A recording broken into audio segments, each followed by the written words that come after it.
Close your eyes. Take a deep breath in and exhale.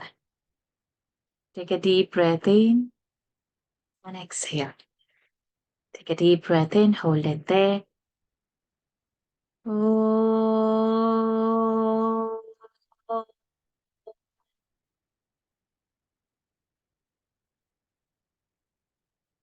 Oh.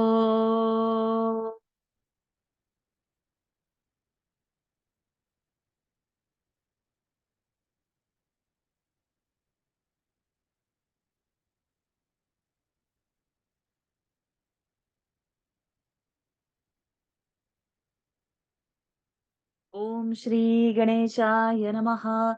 Om Shri Saraswatyai Namaha. Om Shri Gurubhyo Namaha. Samasta Jana Kalyane Niratam Karunamayam Namami Chinmayam Devam Sadgurum Brahma Vidvaram Sadgurum Brahma Vidvaram Yoantah Pravishya Mama Vachamimam Prasuptam Sanjeevayatyakhila Shakti Dharasvadhamna अन्यांश्च हस्तचरणश्रवणत्वगादीन् प्राणान्नमो भगवते पुरुषाय तुभ्यम् प्राणान्नमो भगवते पुरुषाय तुभ्यम् ॐ श्री परमात्मने नमः अथ गीताध्यानम् ॐ पार्थाय प्रतिबोधितां भगवता नारायणेन स्वयं व्यासेन ग्रथितां पुराणमुनिना मध्ये महाभारतम् अद्वैतामृतवर्षिणीं भगवतीम् अष्टादशाध्यायिनीम् अम्ब त्वामनुसन्दधामि भगवद्गीते भवद्वेषिणीम् नमोऽस्तु ते व्यासविशालबुद्धे हुल्लारविन्दायतपत्रनेत्र येन त्वया भारततैलपूर्णः प्रज्वालितो ज्ञानमयः प्रदीपः प्रपन्नपारिजाताय स्तोत्रवेत्रैकपाणये ज्ञानमुद्राय कृष्णाय गीतामृतदुहे नमः सर्वोपनिषदो गावः दोग्धा गोपालनन्दनः पार्थो वत्सः सुधीर्भोक्ता दुग्धं गीतामृतं महत् वसुदेवसुतं देवं कंसचाणूरमर्दनं देवकी परमानन्दं कृष्णं वन्दे जगद्गुरुं भीष्मद्रोणतटा जयद्रथजला गान्धारनीलोत्पला शल्यग्राहवती कृपेण वहनि कर्णेन वेलाकुला अश्वत्थामविकर्णघोरमकरा दुर्योधनावर्तिनी सोत्तीर्णा खलु पाण्डवैरणनदी कैवर्तकः केशवः पाराशर्यवचः सरोजममलम् गीतार्थगन्धोत्कटम् नानाख्यानककेसरं हरिकथा सम्बोधना बोधितम् लोके सज्जन षट्पदैरहरहः पेपीयमानं मुदा भूयाद् पंकजं कलिमलप्रध्वंसिन श्रेयसे मूकं करोति वाचालं पङ्गुल्लङ्घयते गिरिं यत्कृपातमहं वन्दे परमानन्दमाधवम् यं ब्रह्मा वरुणेन्द्ररुद्रमरुतः स्तुन्वन्ति दिव्यैस्तवैः वेदैः साङ्गपदक्रमोपनिषदैः गायन्ति यं सामगाः ध्यानावस्थिततद्गतेन मनसा पश्यन्ति यं योगिनः यस्यान्तन्न विदुः सुरासुरगणाः देवाय तस्मै नमः देवाय तस्मै नमः अथ द्वितीयोऽध्यायः Sankhya Shri Bhagavanuvacha Avyaktoyamachintyoyam Avikaryoyam Uchyate Tasmadevam Viditvainam Nanushochitum Arhasi. Pranams to the Lord. Pranams to all the Mahatmas in tonight's Gita session. We are on this beautiful phase where Arjuna has described in all possible ways and logically explained to Bhagavan that how he cannot fight and what is his confusion is. And we also saw the most important word where he says, Shadhimantvam prapantam. He surrenders. So when you know you do not know and you confess that you do not know and please guide me, the guidance would come. But if you are in such a delusion, then you think that you know that nothing is possible. So what help is? So when you are deluded and you are not even seeking help and you don't know that you are deluded, then that's the worst phase to be in. But here we are guided by Arjuna that it's okay to be deluded, but surrender somewhere and seek help. And that's what he is doing. And Bhagwan, in his most compassionate way, starts that how his grieving is not reasonable as he is thinking. And then Bhagwan starts to explain that highest truth in the highest language. And we are here at this beautiful phase. We have seen till verse 25. And he is describing that how it is beyond the time and how no instrument, no weapon, no fire can burn. There can't be any vikaras into it. And hence, nanu shochitum arhasi. Therefore, you should not grieve. So Bhagwan is giving different examples, different ways of why his grieving is not logical as what he has thought. So we are going now to the verse 26. If any kids are there, please raise your hands.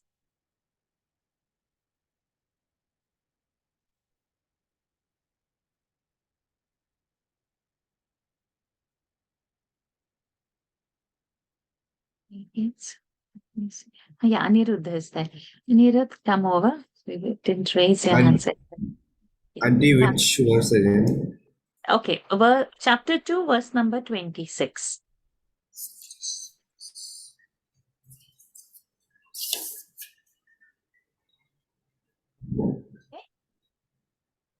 Auntie, can you repeat? I didn't attend last week. Okay, verse 26. No, ma'am. No, Auntie, can you repeat the verse? Yeah. No, you have to repeat after me. So I've asked you to come for volunteer. You haven't to chant the verse. Just come Yes, over. sir. You Sure, have Auntie. the verse you have the verse in front of you, Yeah, I right? have the book. Okay, yeah. Let's start. अथ चैनं नित्यजातम् अथ चैनन्नित्यजातम् नित्यं वा मन्यसे मृतम् नित्यं वा मन्यसे मृतम् तथापि त्वं महाबाहो तथापि त्वं महाबाहो नैवं शोचितुमर्हसि नैवं शोचितुमर्हसि अथ चैनं नित्यजातम् नित्यं वा मन्यसे मृतम् अथ चैनं नित्यजातं नित्यं वा मन्यसे मृतम् तथापि त्वं महाबाहो नैवं शोचितुमर्हसि अथापि त्वं महाबाहो नैवं शोचितुमर्हसि Ulvas. अथ चैनं नित्यजातं नित्यं वा मन्यसे मृतम् तथापि त्वं महाबाहो नैवं शोचितुमर्हसि. Okay. So now from this verse onwards, we get another perspective. What he says, Atha means now, Cha enam. So there is a sandhi over there. Chainam means cha enam. Enam is this. Huh? Nitya jatam. You feel that it is constantly born. Nitya jatam. Constantly born. Or va. Nityam va. Or manyase. That you think like our Vandase word. This is mritam. Or it is constantly, it is dead. So it is having birth, it is having death. You might be thinking. Athapi. Even then, O Mahabaho, Tvam na evam shochitum arhasi. Even though if you think like this, you should not grieve for it. So this explanation is going to continue for few verses from here onwards. So now this is the topic. That if when you see that there is a constant birth and death, then also you must not grieve. Why? We will see that in following verses. अथ चैनं नित्यजातं नित्यं वा मन्यसे मृतं तथापि त्वं महाबाहो नैवं शोचितुमर्हसि. So chainam cha enam naivam na evam shochitum plus arhasi, and also tatha plus api. These are sandhis over here. And then we have seen Vandase word. So like that Manyase, mark over there. It's Madhyam Purush Ekvachan. And Tvam we have seen in Yushmat Shabdas, Prathama Ekvachan. Tvam Yuvam Yuya. Okay, continue my dear. Jatasya hi dhruvo mrityuhu. जातस्य हि ध्रुवो मृत्युः ध्रुवं जन्म मृतस्य च. ध्रुवं जन्ममृतस्य च तस्मादपरिहार्येऽर्थे तस्मादपरिहार्येऽर्थे न त्वं शोचितुमर्हसि. न त्वं शोचितुमर्हसि. जातस्य हि ध्रुवो मृत्युः ध्रुवं जन्म मृतस्य च. जातस्य हि ध्रुवो मृत्युः ध्रुवं जन्ममृतस्य च तस्मादपरिहार्येऽर्थे न त्वं शोचितुमर्हसि. तस्मादपरिहार्येते न त्वं शोचितुमर्हसि.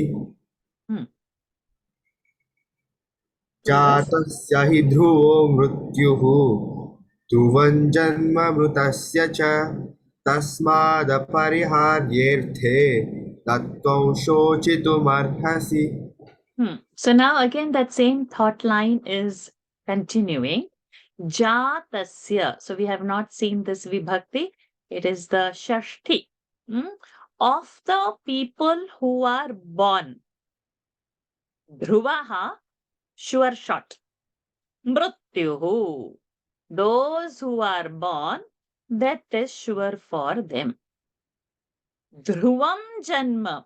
Sure shot. Dhruvam janma. Birth of those who are mritasya, of those who are dead. So those who are born, death is certain for them. Those who are dead, birth is certain for them. Tasmat, therefore, apariharyarthe. That means seeing this inevitable. Na tvam shochitum arhasi. You don't deserve to be deluded, because this is what is the, so from the most superficial aspect, if you have body, you are going to die. If you are dead, the birth is going to come. So from the most superficial aspect also, you need not worry. Na shochitum. You need not grieve about it. जातस्य हि ध्रुवो मृत्युः ध्रुवं जन्म मृतस्य च तस्मादपरिहार्येऽर्थे न त्वं शोचितुमर्हसि. Continue. अव्यक्तादीनि भूतानि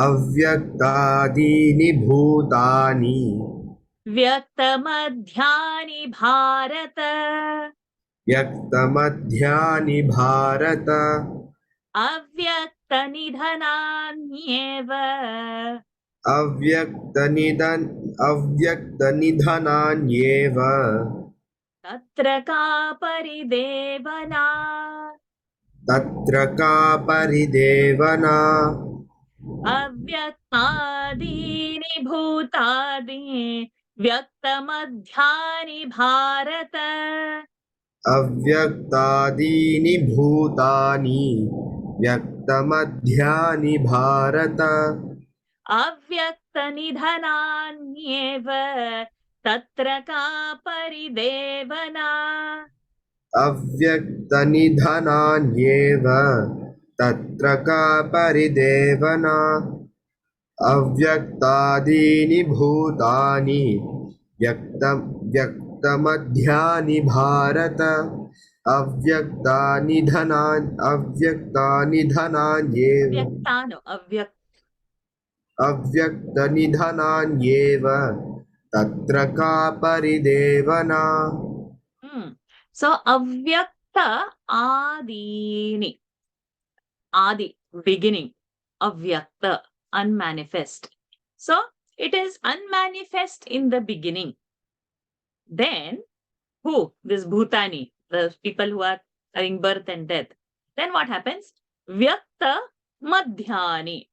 In the middle, it becomes manifested. And then what happens? Avyakta nidhananyeva. Then again in their end, nidhanani, again in the end, avyakta. It goes into unmanifest. So if you see in the logic, that first it was unmanifest, then in the middle it gets manifested, and then again it goes into an unmanifested state. Tatra, over there, ka paridevana, why there is a need to grieve. So from another standpoint also, but the same thought of the birth and death for the body is getting continued.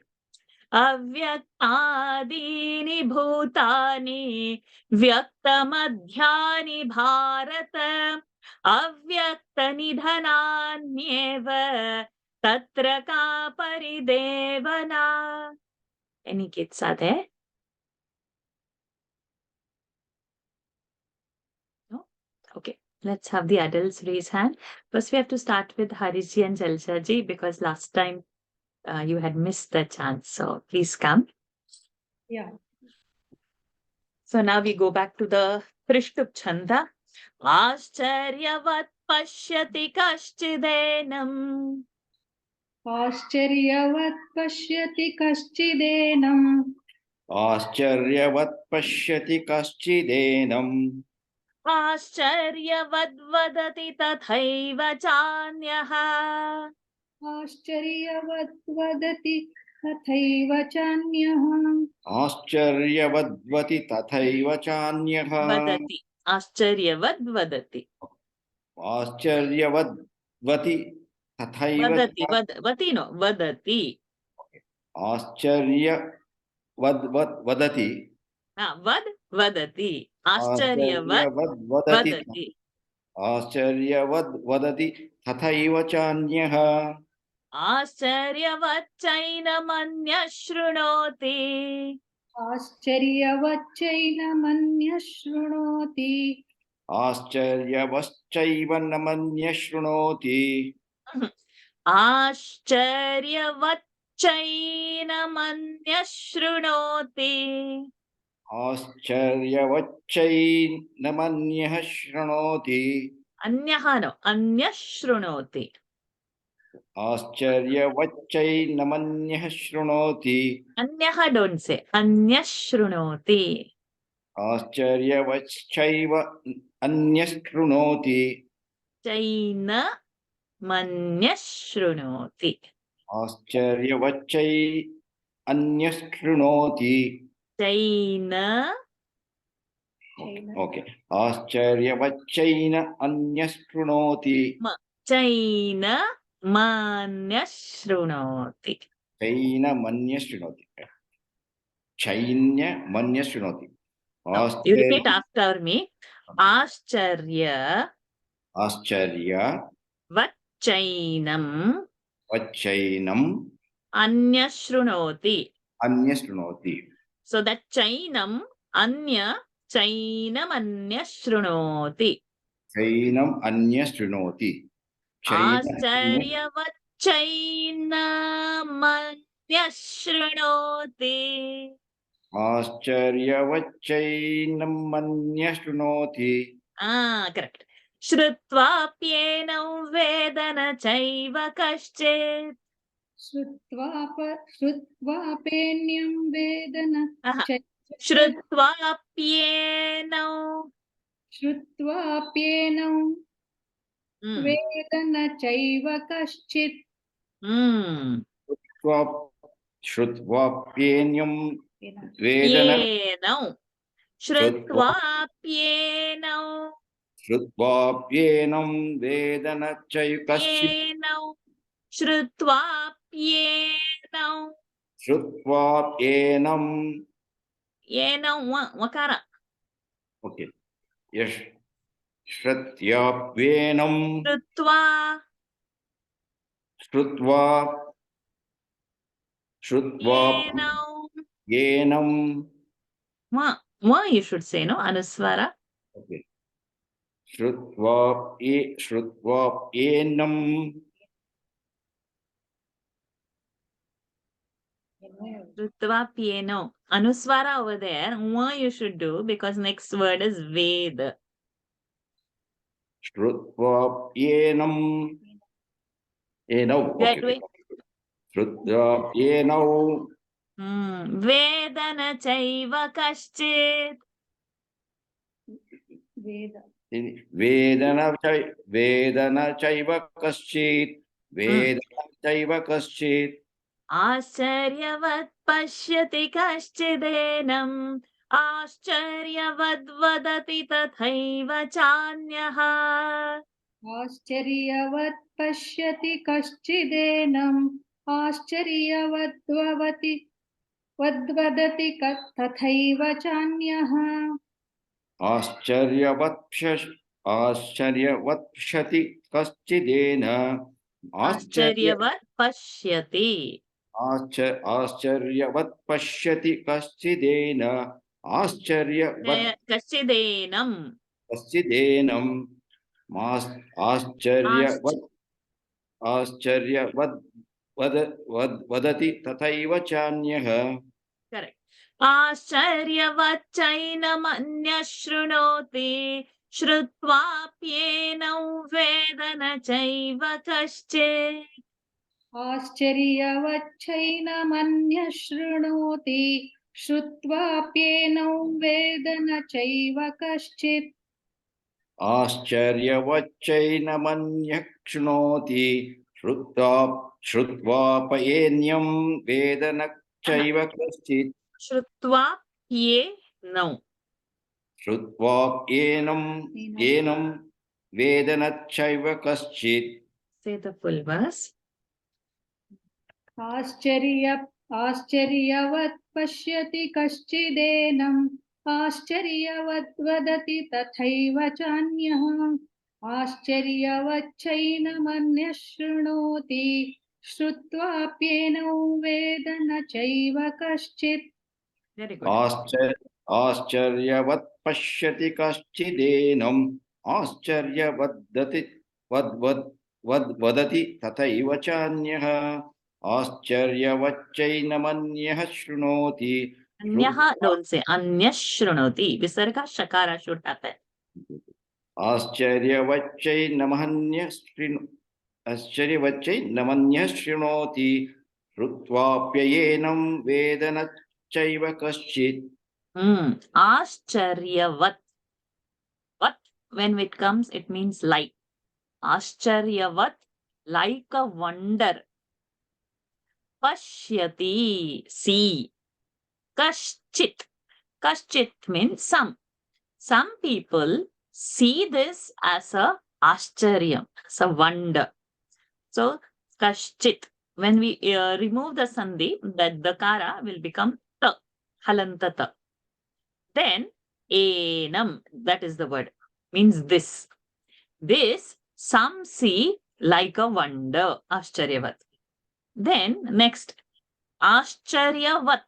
So that vad will become ta when the sandhi opens. So Ascharyavat. Vadati means speak. Tatha eva. There is a sandhi over there. Cha anyaha. Anyaha, others. Others talk about it in wonder. Okay. Now, second line. Third line. Ascharyavat. Now that chakara has come. So again, when you open the sandhi, it becomes ta. Ascharyavat halantata. Enam. Ascharyavat. Cha enam. Anyaha. So there is a sandhi. Ascharyavat chainam. Ascharyavat with a ta plus cha plus enam plus anyaha. Shrunoti. Some hear it with wonder. And then the next word, sandhi, shrutva plus api plus enam. Shrutva pienam. Shrutva pienam. So api plus enam.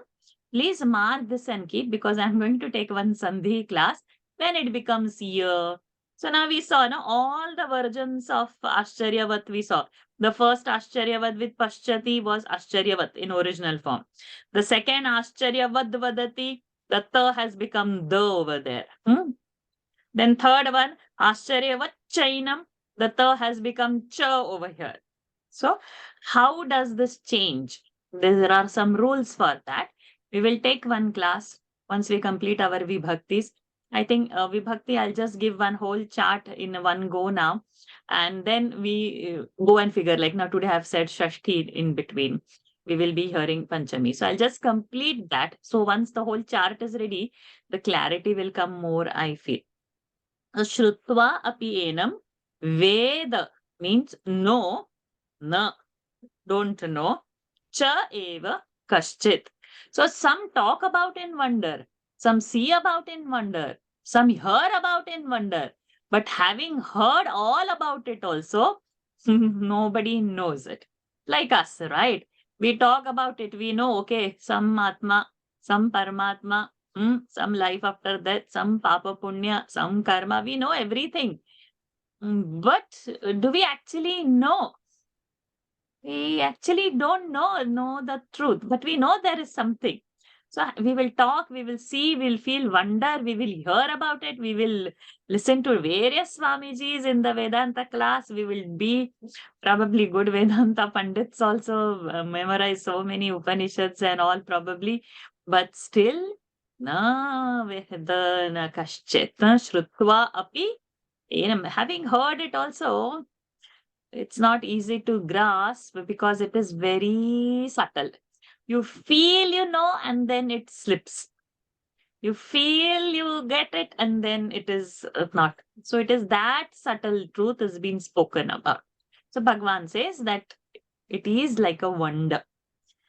Ascharyavat pashyati kaschidенам, Ascharyavat vadati tathaiva chanyaha, Ascharyavat-chainamanya shrunoti, Shrutvaapyenam vedana chaiva kaschit.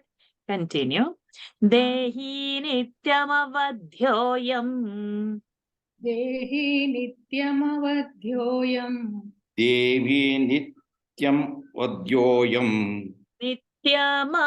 You have to say full because we need avadhyo. देहि नित्यमवद्योऽयम् देहे सर्वस्य भारत. देहे सर्वस्य भारत देहे सर्वस्य भारत देहे सर्वस्य भारत तस्मात् सर्वाणि भूतानि. तस्मात् सर्वाणि भूतानि तस्मात् सर्वाणि भूतानि Tani, not muni, ni, dental, not murdhani. तस्मात् सर्वाणि भूतानि Bhutani, don't say bhutani, you say. तस्मात् सर्वाणि भूतानि Bhutani and not Bhutani. Ni. I have a problem in that two nas. Doesn't matter, slowly. So when I'm telling, that time the awareness will come. If I'll not tell, then you will think you are saying it correct. So I'll have to tell that it is not Nakara, it is Na. Bhutani. Bhutani. Is it? Ni. Okay. Bhutani. Ah. Natvam shochitumarhasi. न त्वं शोचितुमर्हसि Natvam shochitumarhasi. Dehi nityamavadhyoyam dehe sarvasya bharata. देहि नित्यमवध्योऽयं देहे सर्वस्य Bharata Dehi nityamavadyoyam. Dehe sarvasya bharata. Tasmat sarvani bhutani natvam shochitumarhasi. तस्मात् सर्वाणि भूतानि न त्वं शोचितुमर्हसि Tasmat sarvani bhutani. Natvam shochitumarhasi. देहि नित्यमवध्योऽयं देहे सर्वस्य भारत तस्मात् सर्वाणि भूतानि न त्वं शोचितुमर्हसि Dehi Arhasi, nityamavadyoyam. rasva. Arhasi, not to pull that. It is a rasva sound. शोचितुमर्हसि Hmm. Dehi nityamavadyoyam.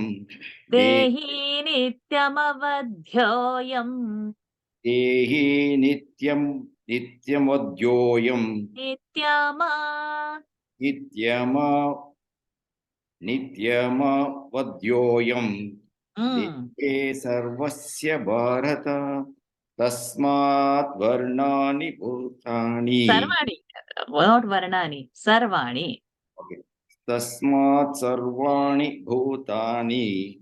Natvam shotitum Dehi, the one who is in the deha is a dehi, the indweller. Hmm? Nityam, always.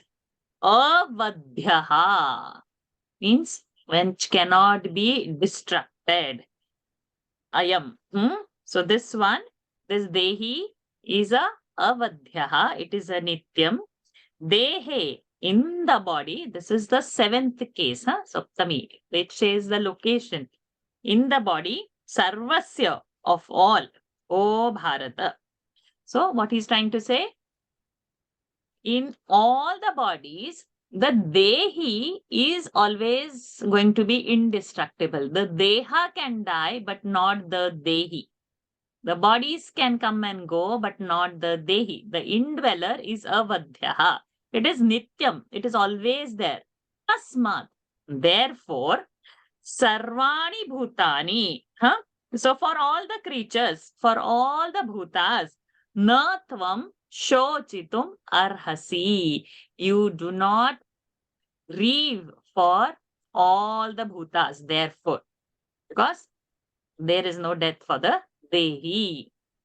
Dehi nityamavadhyoyam dehe sarvasya bharata tasmat sarvani bhutani natvam shochitum arhasi. Continue. Swadharmamapi chavekshya. Okay, so now we are completing up till 30, the most crucial and the what to say, that highest knowledge is given first after the delusion. This is what Bhagwan is first telling. Arjuna's delusion, Bhagwan is first saying. So from verse number 11 till verse number 30, those who have even little bit capacity to memorize should memorize all the verses.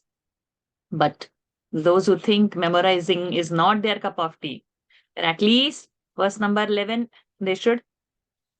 Verse number 20, 22, 29, all these should be memorized. But 11 definitely. 20, 22, 29. Anushtup Chanda verse. should be memorized. But those who can, 11 to 30, make sure at least you chant every day. Then I assure you, by the end of that 1 month, something has gone in and it will come. Let this be in your puja, your nitya daily chanting, 11 to 30. Don't skip it. Take it as a 21-day challenge again so that it comes in the system. I'll give a separate audio for 11 to 30 apart from the class audio so that you have that as a background and you keep hearing it. Without doing that, that constant listening, memorization doesn't happen. Something like film songs, I say. Whether you know the meaning or you don't know, you keep on listening on that radio, eventually you pick up that sound of any language. Whether it is, I didn't know Malayalam at all, but I picked up first the movie songs before I could speak. So when you hear, because my roommate, she used to keep Malayalam. So the first thing in the morning is she started her radio on, and I picked up the songs first. Those days I used to play the keyboard. So the tune would come on the keyboard first. It was, don't know any word, but the movie song came. Why? Because you are listening to it every day.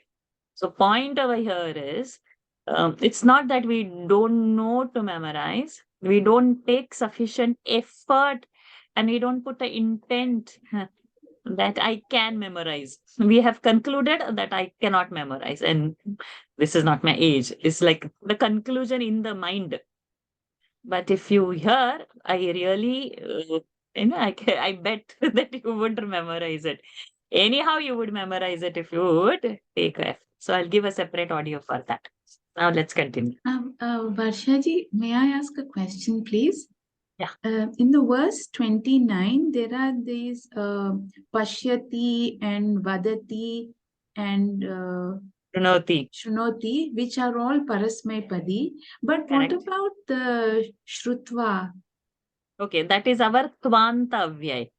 So Tvanta, having heard, having completed one action, then we go for the another one. So we have seen this before also, where, okay, let me now turn. Bhutva, where we have seen in verse number 20. Bhutva. So when they end with the twa, they are called twanta, twaanta. You have completed one action and you are going for the next. We see in 9th verse, evam uktva, having said so, and then what has happened? Doing one action and then going into other action. So now bhu bhavati dhatu or gama gacha dhatu, we take example. So gacha means to go. So having gone, doing something else, going home and eating. Griham gatva khadati. Khadati is the word, but gamagacha is also a word. But having gone, after going, you are eating. Gatva khadati, wherever. Griham gatva, karyalaya gatva, wherever, going to office, whatever. Now, this gamagacha is gachati, we say. Okay. So gachati, tvanta is becoming gatva. Now, if I put a prefix to it, a suffix to it, agamagacha, then I'm saying agachati. What happens? The meaning changes. Gachati was to go, agachati is to come. So now there is suffix to that gamagacha. So when there is a suffix, then we can't do agatva. There is no such word. When there is a suffix, it will take a lyap form. That form is called as lyabanta. So it will change to agatya. Agatya. So we have tvanta vyayas and this lyabanta forms for completing one action and then going into another action. When there is a suffix for the dhatu, it becomes lyabanta. When there is no suffix, prefix for the dhatu. Prefix. And if there is no such a prefix, then it becomes a tvantavya. So we had seen this in the starting first chapter. Okay. Have I answered your question? Yes, yes. Thank So you. Lyabanta and Twanta will have same meaning. It is only in the grammatical form where to use Twanta and where to use Lyabanta. Okay. Shrutva api, having heard also, then also, na veda kaschit, no one knows. Having heard, also no one knows. Clear? Okay. But good observation. Yes, Shrunoti, pashyati, all these are Parasmaipad, Pratham Purush, Ekvachan like Pathati. Thank Very you. good observation. These are all Parasmaipadi Ekvachans. And there is one Tvantavya into it. See, now we are coming. Swadharmamapi cha vekshya. So, a plus iksha dhatu plus va is also there, where there are suffixes coming, or prefix coming to the original dhatu. Then it is getting into a lyabanta. So, having seen also, there is a problem what we will be seeing. So looking at it also. So it is not only iksha, not ikshati. There is a prefix for that. Okay. Continue. Swadharmamapi cha vekshya. स्वधर्ममपि चावेक्ष्य स्वधर्ममपि चावेक्ष्य Na vikampitum न विकम्पितुमर्हसि न विकम्पितुमर्हसि dharmyadhiyuddhat shreyonyat. धर्म्याद्युद्धात् श्रेयोन्यत् Shreyonyat. श्रेयोन्यत् धर्मादित्युद्धित्रोयन्य Dharmyadhi. धर्माद्धि Dharmyamya. Dharmyadhi. धर्म्याद्धि धर्म्याद्धि Yuddhachreyo. युद्धश्रेयो Nyat. Yuddhachreyonyat. युद्धाश्रेयन्य Shreyonyat. युद्धाश्रेयोन्य Nyat. न्य Nyat. After. नि- After new is then. After nya, there is after. Say again. युद्धाश्रेयोन्य Near, you're stopping at near. I'm saying please include the after. Shreyonyat. Okay. Yuddhatreyonyat Kshatriyasya na vidyate. क्षत्रियस्य न विद्यते kshatriyasya vidyate Yannano. Kshatriyasya na vidyate. kshatriyasya na vidyate Swadharmamapi chavekshya na vikampitum स्वधर्ममपि चावेक्ष्य न विकम्पितुमर्हसि swadharmapi chavekshya sadharmamapi chavekshya na vikampati marhasi Vikampitum arhasi. vikampitu marhasi Vikampitum arhasi. vikampitu marhasi Dharmyadhiyuddhachreyonyat. धर्म्याद्धियुद्धात् No, we'll have श्रेयोन् to do the full line. Dharmyadhiyuddhachreyonyat. Kshatriyasya na vidyate.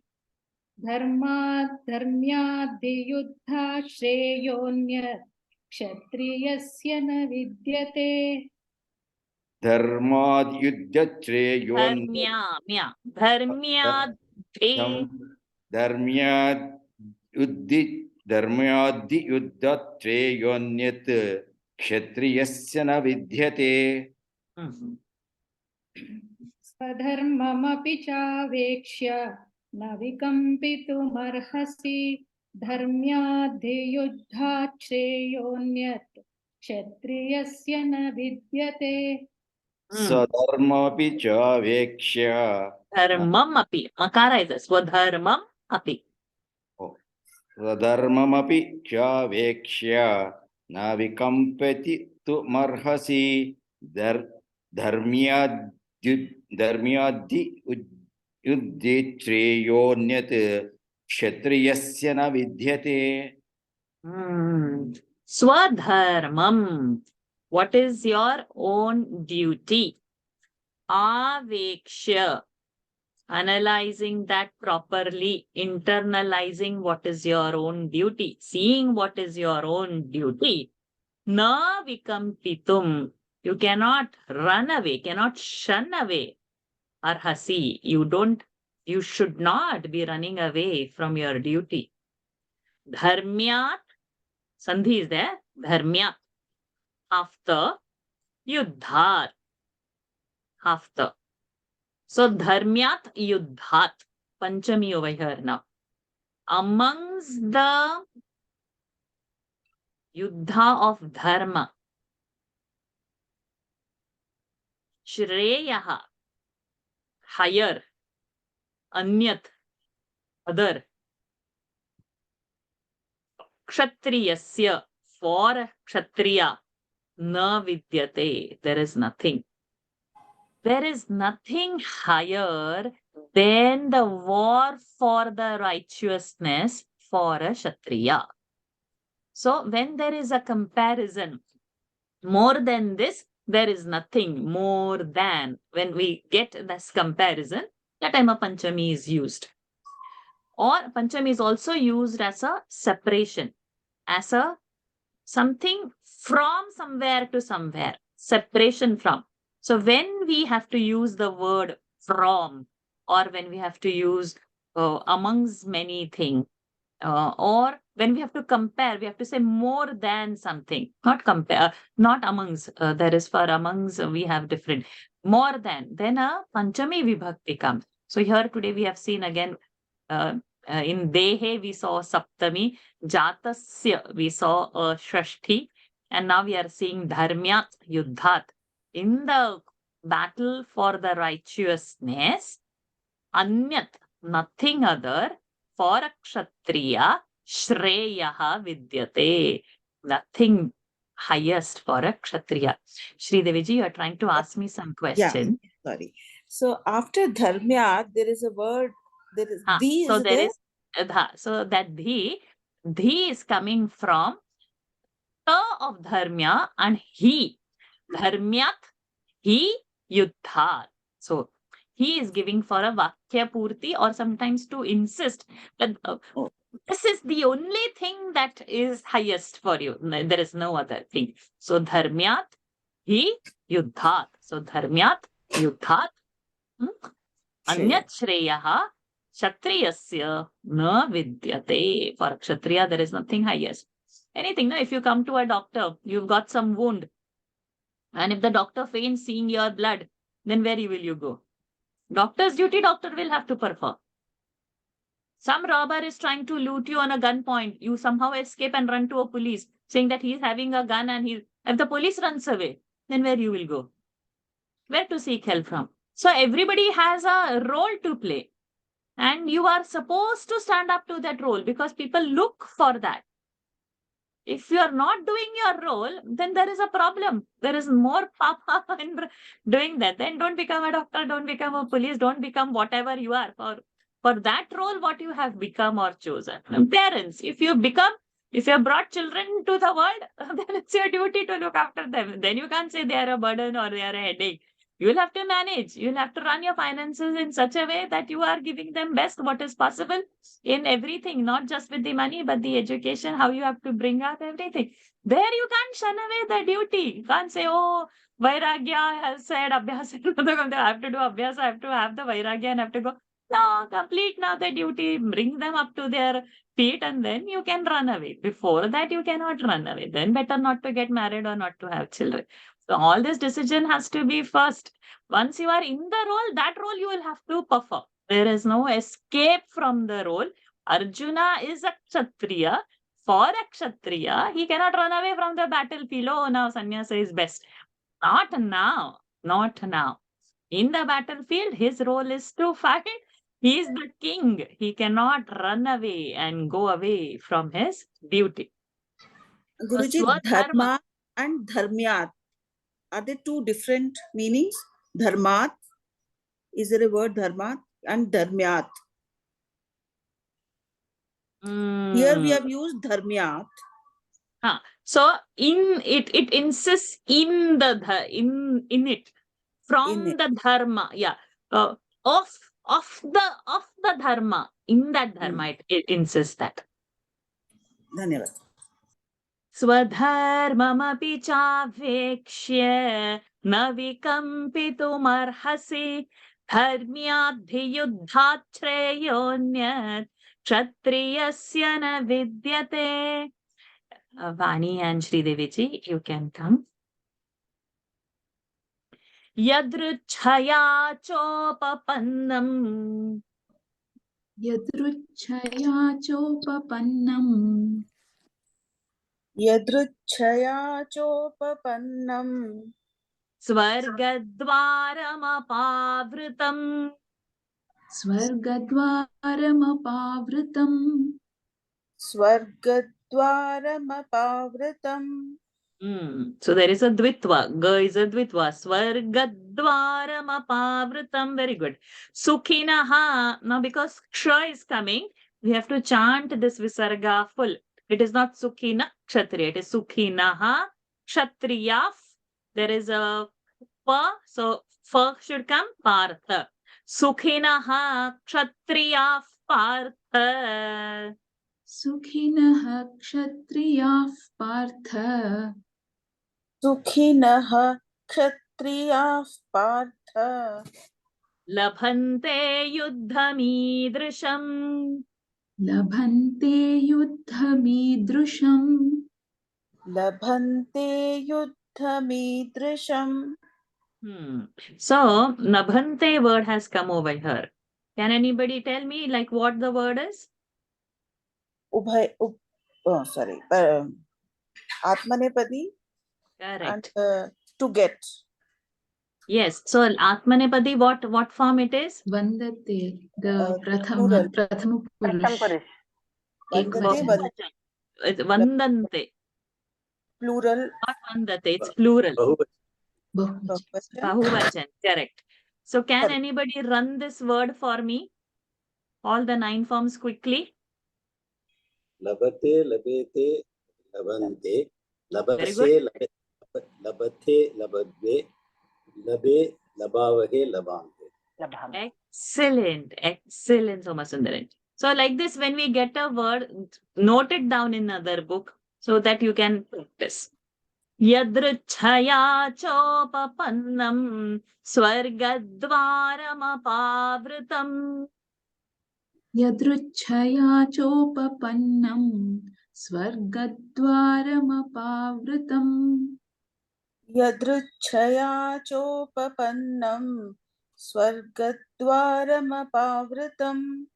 Sukhinaha kshatriya partha labhante yuddhamidrusham. Sukhinaha kshatriyah partha labhante yuddhamidrusham. Sukhinaha kshatriyah partha labhante yuddhamidrisham. Yadruchaya chopapannam svargadvaramapavritam.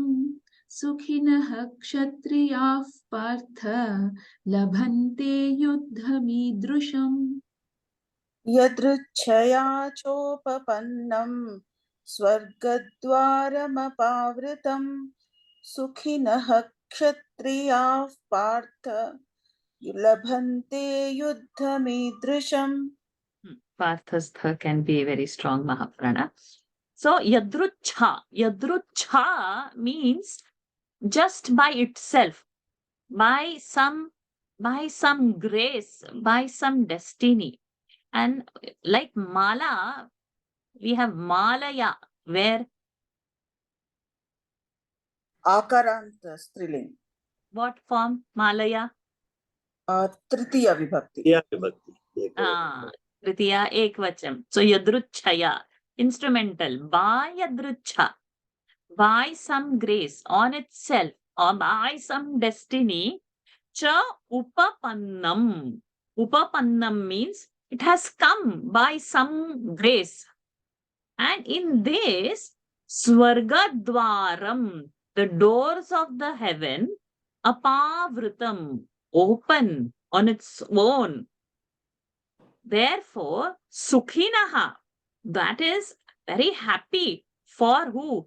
Kshatriya, O Partha, who get labhante, who get yuddham, idrusham, like this kind of a war.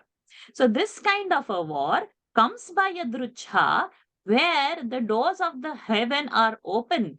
So you should not deny this because it has come to you, and it is very rarely that it will come to the kshatriya.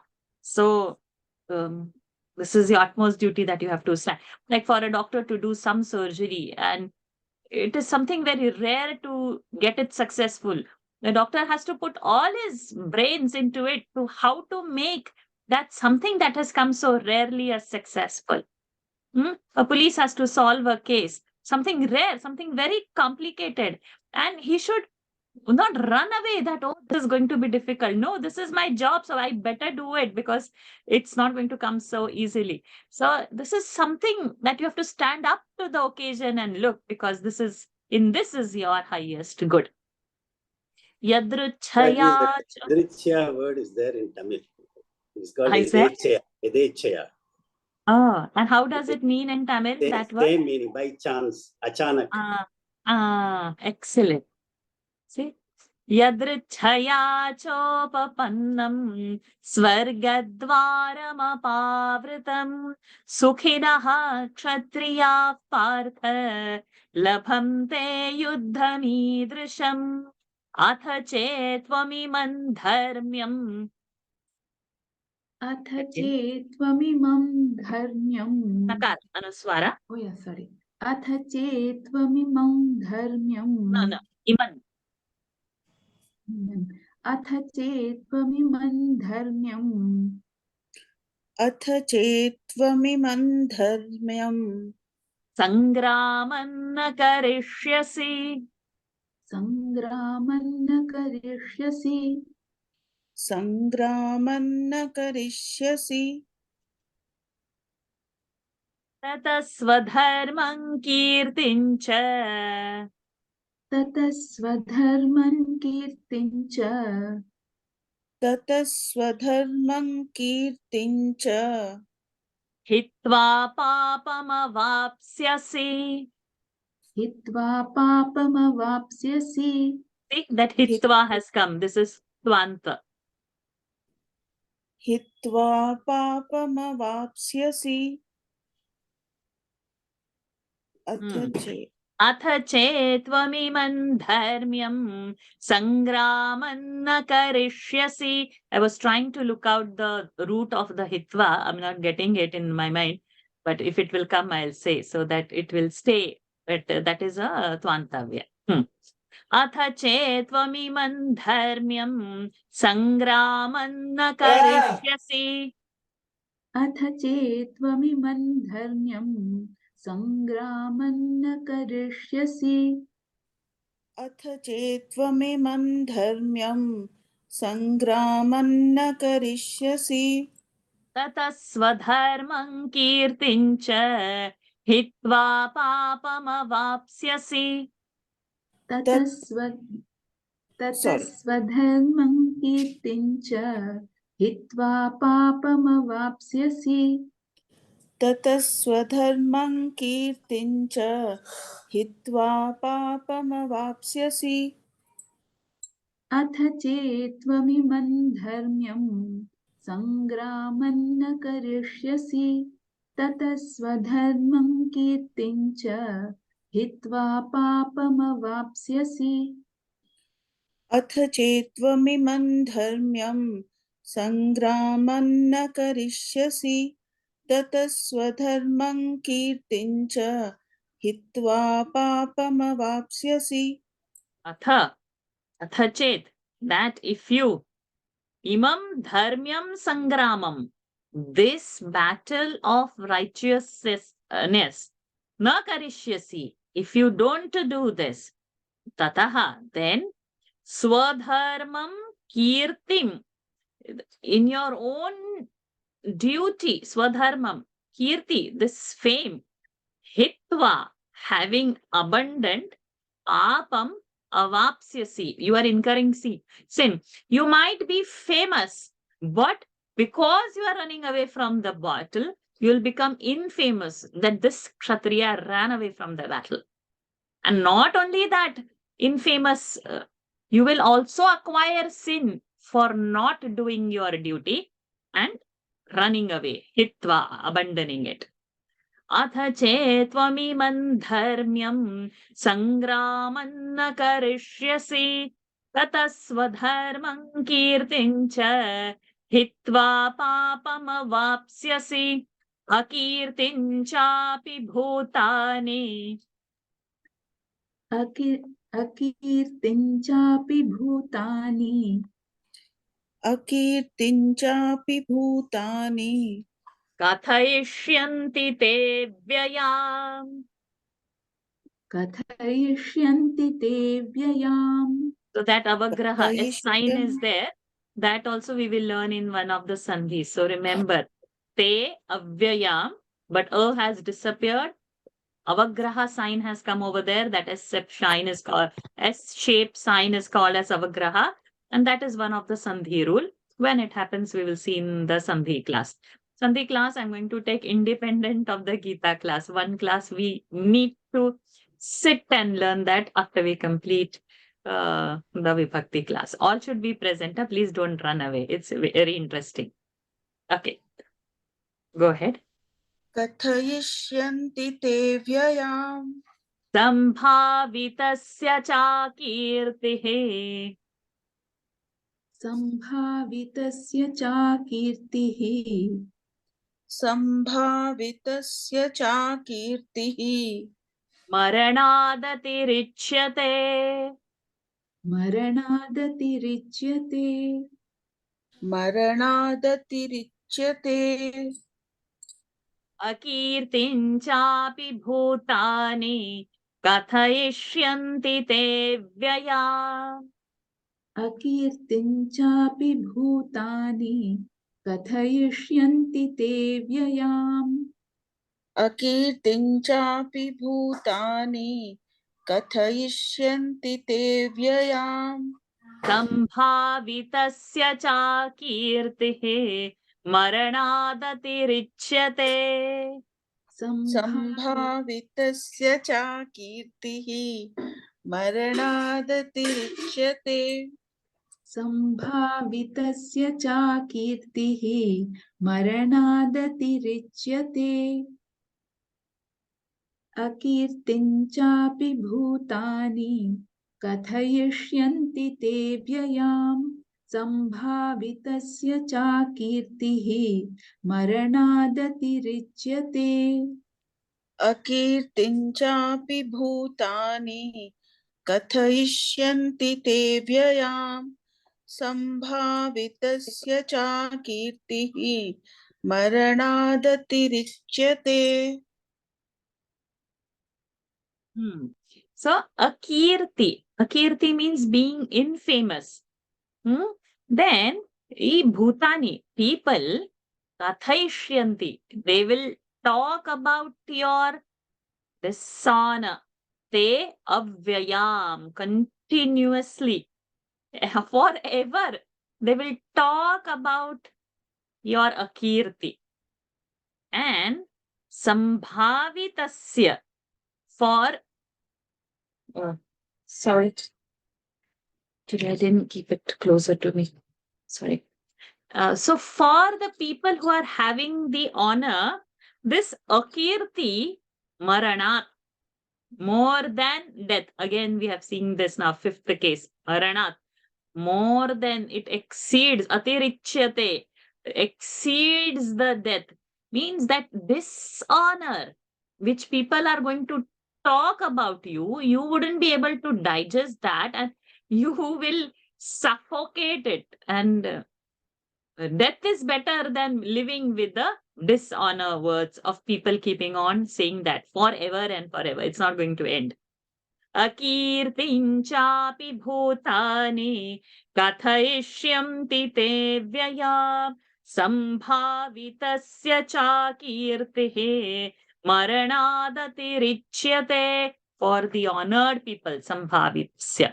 Though the time is up, I see 3 hands. At least I should give one verse for all of you to chant. And especially because Bhagya Lakshmi ji last time also she had missed. So please come. Somasundaran ji first, then Sumita ji, then Bhagya Lakshmi ji. We'll keep this order. We'll do at least one verse. We'll see if it is possible to fit two, we will fit two. Bhayadranaduparatam.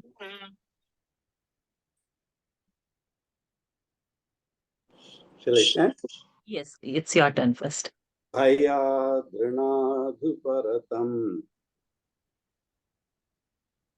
Bhayadranaduparatam. Bhayadranatu bharatam. Keep your camera on.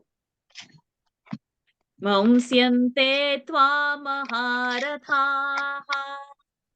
Mamsyante tvam maharathaha. Mamsyante tvam maharathaha.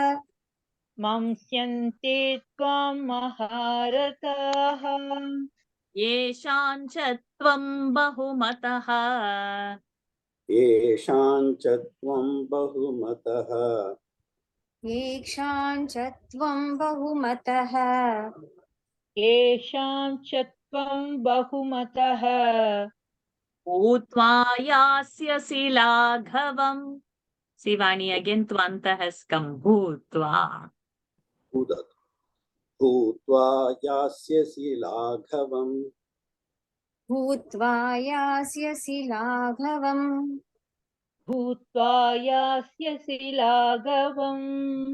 Bhayadranaduparatam.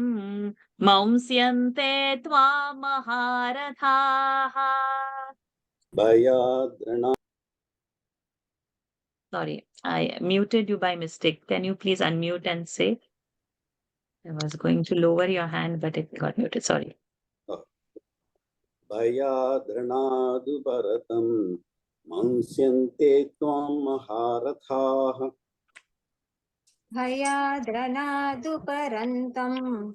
Rantam, no, not rantam. Bhayadranaduparatam. Bhayadranaduparatam. Mamsyante tvam maharathaha. Bhayadranatu bharatam. Mamsyante tvam maharataha. Yeshan cha tvam bahumataha. Bhutva yasyasi laghavam. Yeshan cha tvam bahumataha. Bhutva yasyasi laghavam. Yekshan cha tvam bahumataha. Bhutva yasyasi laghavam. Yesham chatvam bahumataha. Bhutva yasyasi laghavam. Full verse. Bhayadranaduparatam. Mamsyante tvam maharathaha. Yeshan cha tvam bahumataha. Bhutva yasyasi laghavam. Bhayadranaduparatam. Mamsyante tvam maharathaha. Yekshan cha tvam bahumataha. Bhutva yasyasi laghavam. Bhayadranatu bharatam. Mamsyante tvam maharataha. Yesham chatvam bahumataha. Bhutva yasyasi laghavam. So again, this Panchami has come. Bhayat, Ranat. So Bhayadra is there, right? So the Dra is split as Bhayat. Ta will go to Bhayat. and ranat. And then the du. So that is ranat, halanta and uparatam. Bhayat, halantata, ranat, halantata, uparatam. Fifth case. Out of fear, from the rana, from the battleground, uparatam, you have withdrawn yourself. Maunsyante, like our labhante, people will think tvam, about you. Maharathaha, the great commanders, they will think about you that out of fear you have run away from the battlefield. Then, yesham, again sixth case this is, of whom tvam bahumataha, you have been kept on a pedestal, thinking high about you. People are there who are admiring, like you are a, what to say, a great hero. You are a role model for so many. Then what will happen? Thinking about that you are that, yasyasi laghavam, you will become lighter in their eyes. Laghuta means you fall from that pedestal. They will look down upon you. They thought you are a great person, but you are not. You are some fearful, frightful Kshatriya, not wanting the war and running away from the war. For what do you become a Kshatriya there? People will think like that. So you will become lower in their eyes, those who have kept you on the pedestal, Bahumata. Bhayadranaduparatam maunsyante tvam maharathaha yeshanchatvam bahumataha bhutva yasyasi laghavam. I think we can stop over here. I'll keep this in mind. For 3 of you, we will have first in the next session so that you get more verses to chant. Okay, so any doubts? Good. Today also we covered some 10 verses, which is a good speed for those who wanted more of a chanting and less of Sanskrit. But without that, the knowledge is not going to happen. We will still, I'm trying to still squeeze in little bit of Sanskrit here and there. Guruji, Ji. next time maybe I want this 16th verse, Nasato Vidyate Bhavaha. I'm not very clear about it. Okay. The Next. grammar or the meaning? The meaning. Okay, fine. Dhanyavad. Can you ask a couple of questions? Ji. One is, you mentioned about dharmyati. How does the he comes there? He. So from dharmyat, the and the half the and the full the is coming because of half the and a he and a her. That is forming. That is a Vyanjana Sandhi. So dharmyat, he. How come the other dha comes, the Mahaprana dha under? What does that mean? So that the and that the is a result of the and a her. The and? Oh. So in that dharmyadhi, there is a the half and a the full with the iki matra. Okay. So that half the and the dhi is actually half the and a her. Oh, So when the the and the her are going to come together, that dhi is going to form. We'll get many words like that. So this will come in the Vyanjana Sandhi, where this the and the her combination, how it becomes the and a the. Thank you. Dhanyavada. And one more is verse 19. There's a word, hantaram. Is it a didiya for han? Yes. Is it didiya? Yes. Is it didiya? Huh. And what is the root for that? It is a it is Napunsakalinga, not Dvitiya. It is a Napunsakalinga. What is the root word? Is it hantra? Yeah, hantru, I think. Yeah. There is some more changes there will add into that word to get into the hantara. Yeah. Okay. Thank you. Okay. Any more questions? All done. Okay, let's join for the Gita session. It's good to chant Gita. Those who have not yet joined, please do chant. Come to you don't have to chant. You have to just be there in a mute, even without a video. It's fine. Okay. Let's end the session. Oh.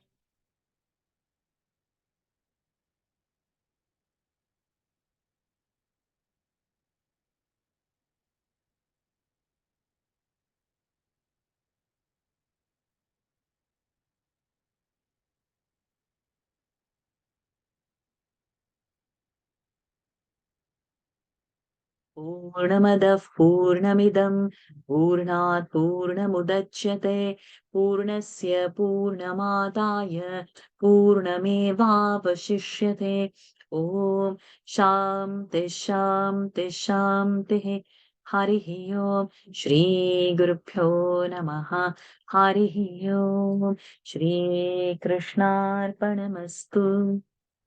Hari Om everyone. See you all next week.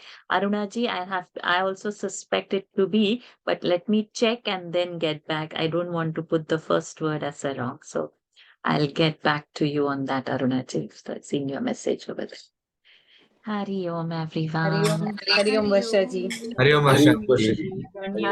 Hari Om Anirudh, Varsha. a hairband looks very stylish, so you should try a nice hairband and then you can see also better. Otherwise, you will get a squint Yeah. when you look down and the hair comes. You otherwise would get a hairband looks stylish, or even if you tie one ponytail up over there, that Yeah. also looks stylish. So I'm not saying cut your hair and be like this. Be stylish, but don't make yourself squint before in the ఏం name of work style. చేసినా అంటే వాడు Right. వెళ్ళిపోతాడు కదా మళ్ళీ Hari Okay. Om. Hari Om. Hari Om. Hari Om. Hari Om. Hari Om Varsha ji. Hari Om ji. Hari Om ji. Hari Om.